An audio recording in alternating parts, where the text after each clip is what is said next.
বিসমিল্লাহির রহমানির রহিম। আসসালামু আলাইকুম। সুপ্রিয় শিক্ষার্থীবৃন্দ, তোমরা কেমন আছো? আশা করি সবাই ভালো আছো। আমি ফরিদা ইয়াসমিন, প্রভাষক, ব্যবস্থাপনা বিভাগ, কেন্দ্রীয় সরকারি কলেজ। আজ তোমাদের জন্য একটি নতুন বিষয় নিয়ে এসেছি আলোচনা করার জন্য, যেটা তোমাদের ব্যবসা সংগঠন ও ব্যবস্থাপনার প্রথম পত্র বইতে তোমরা দেখতে পাবে। তার ছবি দেখো। এই ছবিটা দেখে তোমাদের কাছে কি মনে হচ্ছে? মনে হচ্ছে যে এটা বিজ্ঞান গবেষণালব্ধ কিছু একটা। ঠিক তাই, গবেষণা মানুষের মেধা থেকেই আসে এবং বর্তমানে আমরা জানি যে মুনাফা অর্জনের উদ্দেশ্যে মানুষ ব্যবসা বাণিজ্য করে, কিন্তু বর্তমানে ব্যবসা বাণিজ্যের ক্ষেত্রে অনেক নতুন নিয়ম কানুন প্রচলিত হচ্ছে, কারণ এখানে বৈধতার কিছু প্রশ্ন আসে। আধুনিক বিশ্বে বস্তুগত সম্পদের পাশাপাশি মেধা সম্পদ অত্যন্ত গুরুত্বপূর্ণ ভূমিকা পালন করছে। বিলিয়ন বিলিয়ন ডলার খরচ করে মানুষ আইনি লড়াইও করছে। আমরা আজকে সেই মেধাভিত্তিক সম্পত্তি নিয়ে কথা বলবো। ইন্টেলেকচুয়াল প্রপার্টি একটি নতুন ধারণা। এটা এমনই এক প্রকার সম্পত্তি যার উৎপত্তিস্থল হলো মানুষের মন, বুদ্ধিবৃত্তি তথা বিচার শক্তি। এবং নতুন নতুন আবিষ্কারের মাধ্যমে মেধাকে কাজে লাগিয়ে ব্যবসা বাণিজ্যে অনেক নতুন উদ্ভাবন হচ্ছে। আর এই জন্যই মেধাভিত্তিক সম্পত্তি বা ইন্টেলেকচুয়াল প্রপার্টি বর্তমানে খুব জনপ্রিয় হচ্ছে। বিভিন্ন ধরনের দেখতে পাই আমরা, যেমন প্যাটেন্ট, ডিজাইন, ট্রেডমার্কস, কপিরাইট ইত্যাদি। আজকে আমি আলোচনা করব প্যাটেন্ট নিয়ে। প্যাটেন্ট প্যাটেন্ট হচ্ছে এমন একটি একচেটিয়া অধিকার যা কোনো কিছু উদ্ভাবনের জন্য অনুমোদন করা হয়।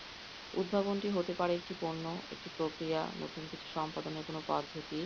তবে অবশ্যই এটি একেবারে নতুন হতে হবে, আবিষ্কৃত হয়নি আগে বা প্রচলিত নেই এমন জিনিসই প্যাটেন্ট হিসেবে পরিচিত হয়।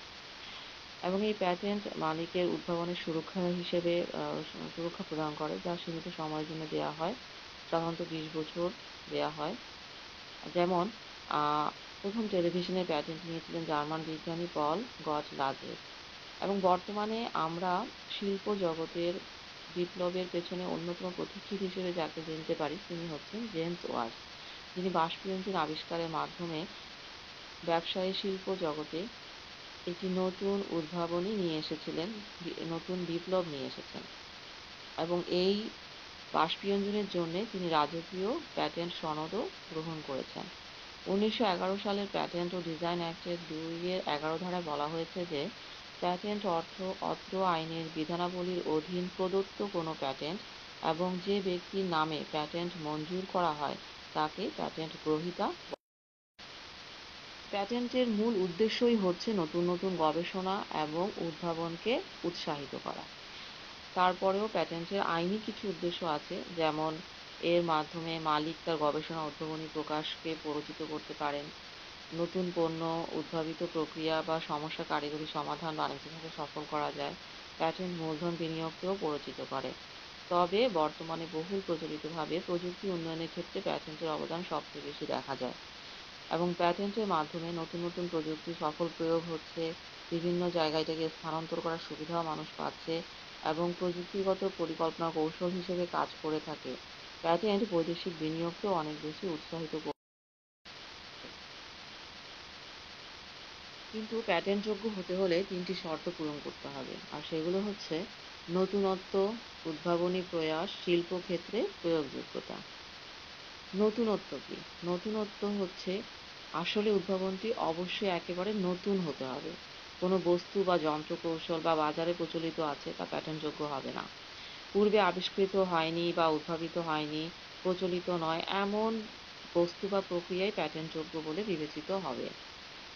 এবং এই প্যাটেন্টের জ্ঞানকে কাজে লাগিয়ে প্রচলিত প্যাটেন্টই প্যাটেন্ট গ্রহীতা বিক্রয়ও করতে পারেন বা লাইসেন্সও প্রদান করতে পারেন। উদ্ভাবনী প্রয়াস। উদ্ভাবনী প্রয়াস বলতে এখানে বোঝাচ্ছে যে ধারণার চেয়ে উন্নত এবং নতুন বৈশিষ্ট্যপূর্ণ, এবং অবশ্যই এটা সৃজনশীল হতে হবে, মেধাশক্তির প্রয়োগ ঘটিয়েছে তা প্রতীয়মান হতে হবে।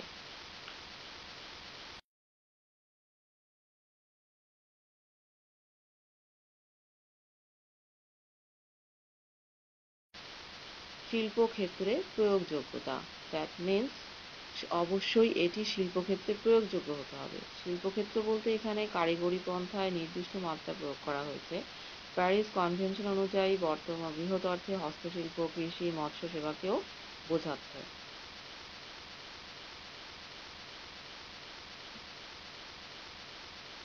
ওয়ার্ল্ড ইন্টেলেকচুয়াল প্রপার্টি অর্গানাইজেশন কোনো দেশকে প্যাটেন্ট দেওয়ার পূর্বে তা আন্তর্জাতিকভাবে পরীক্ষা নিরীক্ষা করে স্বীকৃতি প্রদান করে থাকে।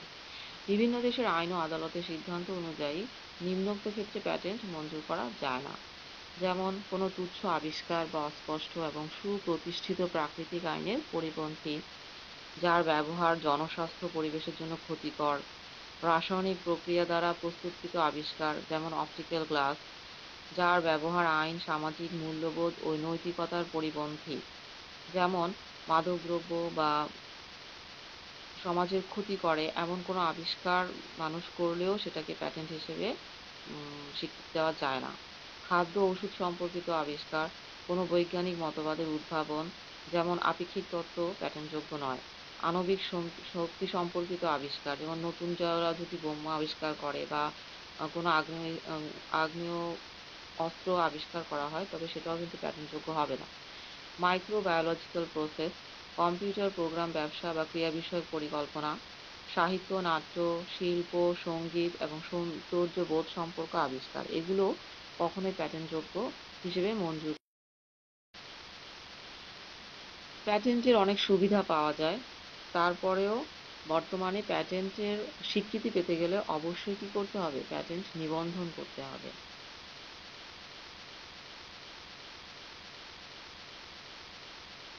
প্যাটেন্ট নিবন্ধন পাওয়ার প্রথম অধিকারী হলেন এর আবিষ্কারক বা উদ্ভাবক।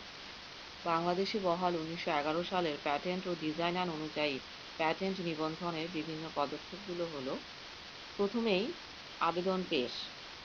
কোনো ব্যক্তি বাংলাদেশের হন বা না হন, তিনি প্যাটেন্ট নিবন্ধনের জন্য নির্ধারিত ফর্মে ও নির্ধারিত পদ্ধতিতে ফি সমেত প্যাটেন্ট নিবন্ধকের কার্যালয়ে জমা দিবেন।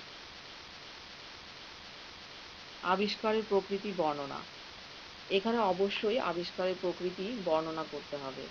সম্পূর্ণ অবস্থায় প্যাটেন্টের আবিষ্কার প্রকৃতি কেমন বা এটার পদ্ধতি কেমন, এখানে যদি কোনো ডিজাইন বা ড্রয়িং ব্যবহার করা হয় বা মডেল উপস্থাপন করা হয়, তবে সেটা কেমন সেটা অবশ্যই সুন্দরভাবে তার পুরো প্রকৃতি বর্ণনা করে নিবন্ধকের নিকট পেশ করতে হবে। আবেদনপত্র ও আবিষ্কার পরীক্ষা। এরপর সম্পূর্ণ আবিষ্কারের ক্ষেত্রে আবেদনপত্র এর সাথে প্রাপ্ত আবিষ্কারের প্রকৃতি, পদ্ধতি সম্পর্কিত প্রয়োজনীয় ডিজাইন, ড্রয়িং, মডেল পরীক্ষা-নিরীক্ষা করে নিবন্ধক তা নিরীক্ষকের নিকট পেশ করবে।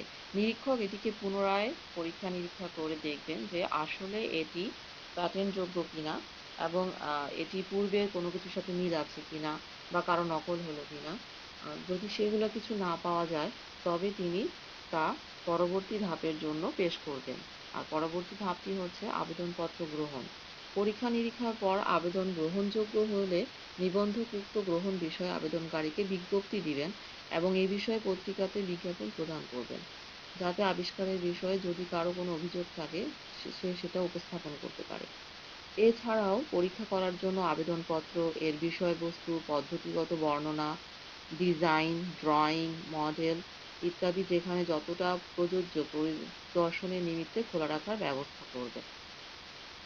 আর সর্বশেষ ধাপ হচ্ছে নিবন্ধনপত্র প্রদান।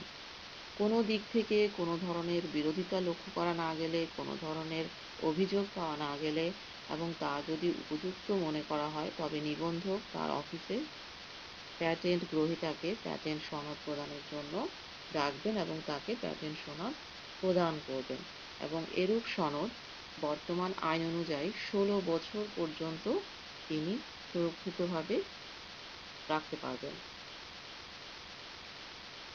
প্যাটেন্ট অত্যন্ত গুরুত্বপূর্ণ একটি জিনিস এবং বর্তমানে এটি বেশ বহুলভাবে ব্যবহৃত হচ্ছে।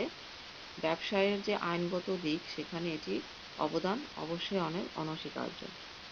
তো শিক্ষার্থীবৃন্দরা, আজকে এই পর্যন্তই।